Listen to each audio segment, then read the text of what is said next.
المشاهدون الأحبة، في هذه اللحظات نتواجد بالقرب من قبر الشهيد علي خالد محرم هزام، ابن ضيفنا في هذه الحلقة الأستاذ خالد محرم. الشهيد علي خالد محرم الذي ودع أباه. أخي خالد، يعجز المرء أن يتحدث ونحن أمام هذا المقام الطاهر لابنكم الشهيد. الله يرحمه رحمة الله وبركاته. أنا قدمت قصيدة لرثاء في ولدي الله يرحمه، وقدمها باسم أبناء الشهداء كلهم، وإن شاء الله توصل الرسالة بإذن الله تعالى إن شاء الله. قلت: وداعة الله يا فلذتك بيت خالد، من يد خالد محرم لا يدي المعبود.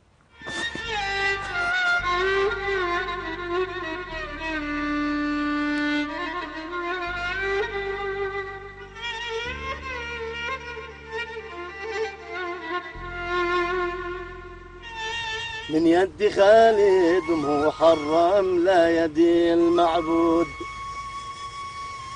أمسح دموعي بطيب الكف والسعيد، ليتنك الحي وانا الميت المفقود. ليتك ترى يا علي كيف حرقتي الوالد، ومرحم الأم لا مات ابنها المولود. أتخيلك يا علي في البيت متواجد، وصيح باسمك وقال البيت مش موجود. واقول يمكن علي في غرفة الراقد، ولا خرج للبقالة يشتري ويعود. يا ناس لابني يا ناس لابني علي من حين خرج واجد، ما للتأخر على ميعاده الموعود. على اللي قام منتظر لابني ومتواعد، وابني بموته على درب اللقاء على درب القدر موعود. كسرت ظهري بموتك والله شاهد، واخذت من عمري أول واخر العنقود.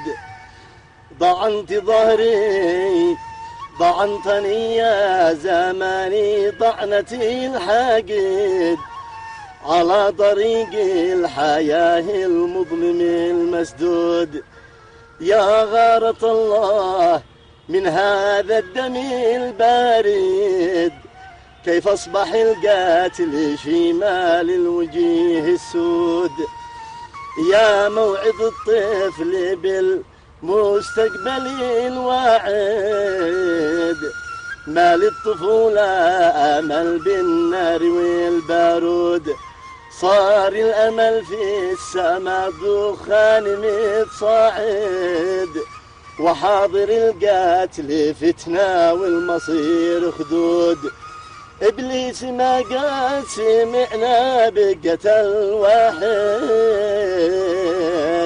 وكيف سفاح يقتل آدمي شارد، ماشي على من لعن يا ناس أو منقود. الله يسكن في الجنة علي خالد، ويكون شافع لنا في يومنا الموعود. على دم الطفل خلك يا زمان شاهد،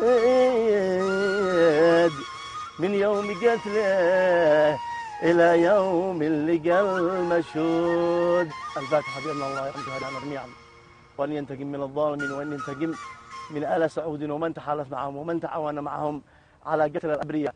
رحمتي أرحم الراحمين، ثم إلى روح المصطفى وآل الطيبين الطاهرين. أعتقد مشاهدينا الأعزاء هذه هي الصورة البليغة والأجمل والتي تستحق أن نختم بها هذه الحلقة.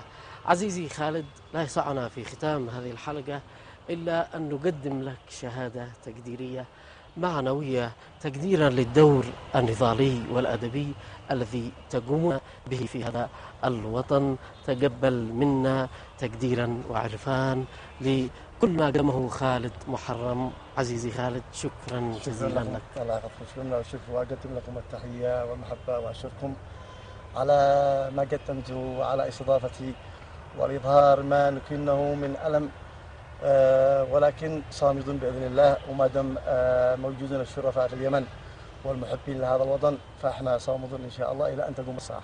شكرا على الشكر. المشاهدون الأعزاء، بهذا نكون قد وصلنا إلى ختام حلقة ملامح. تابعونا في حلقة قادمة وملامح جديدة.